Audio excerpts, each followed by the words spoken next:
cukup air itu memuaskan saya.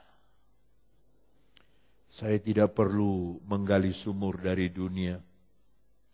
Saya tidak perlu mengimpor dari air BBM. Saya tidak perlu terikat dengan handphone, dengan apapun, tidak. Saya tidak terikat dengan kemewahan. Karena bagi saya Tuhan, air-Mu yang jernih itu memuaskan dahaga saya. Saudara bisa bilang amin? Kemungkinan ini juga yang dikatakan oleh Nabi Yeremia dalam Fatsal 4, Yeremia ayat yang ke-14. Dia berkata begini, bersihkanlah hatimu dari kejahatan.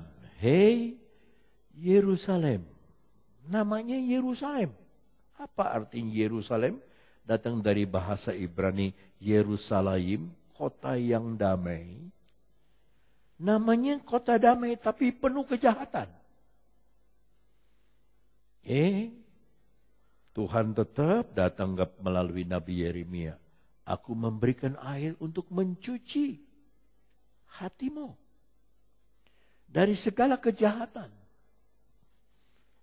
Yesaya dari berhala. Tapi sekarang Yeremia bilang dari kejahatan. Hei Yerusalem, supaya engkau diselamatkan. Berapa lama lagi tinggal di dalam hatimu rancangan-rancangan kedurjanaanmu? Kita lihat bahasa Inggrisnya. Apa arti kedurjanaan? Kita lihat. Oh Jerusalem, disebutlah dulu Yerusalem. Wash thine heart, cuci hatimu, from wickedness, dari kejahatan, that thou mayest be saved, supaya kamu diselamatkan. Ya, saya mau berhenti dulu di sini, supaya kamu diselamatkan.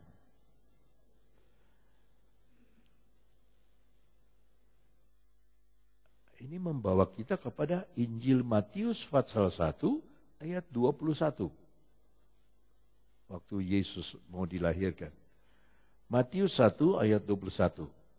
Ia, Maria, akan melahirkan anak laki-laki, dan engkau,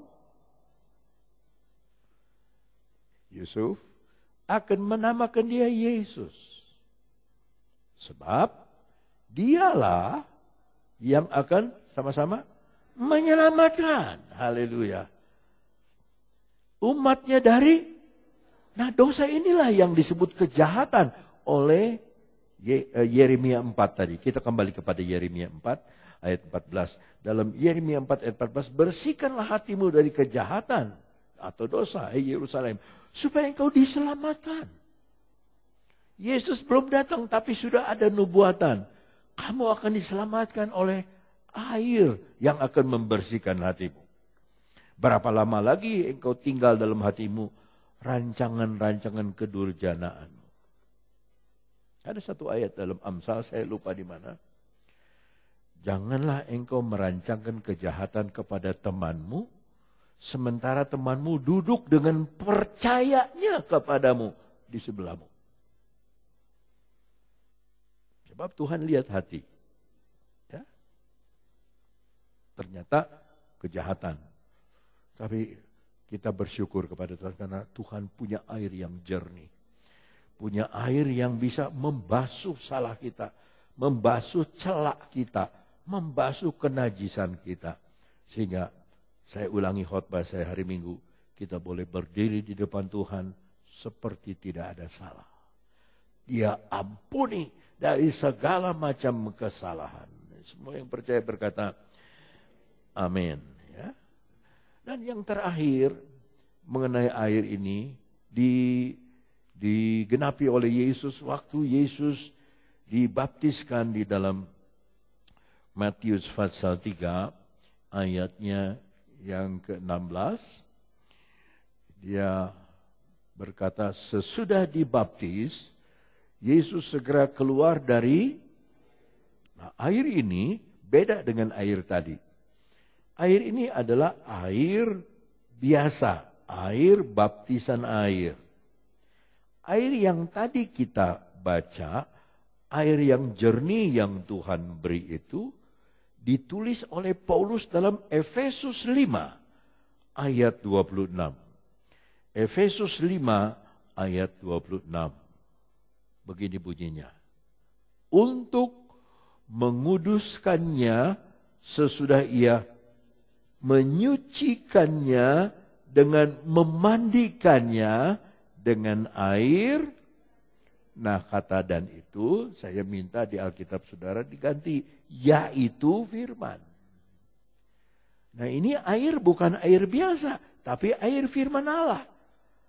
Air inilah yang akan menguduskan kita.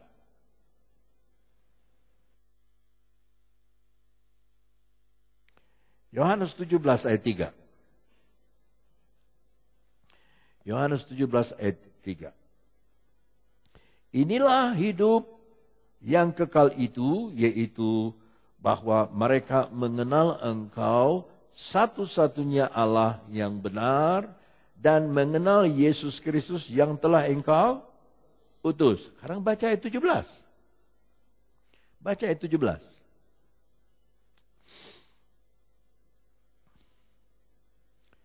Kuduskanlah mereka dalam kebenaran, firman-Mu adalah, yang barusan kita baca dalam 1 Yohanes, roh adalah kebenaran. Dalam Yohanes 14, Yesus adalah kebenaran. Sekarang kita baca firman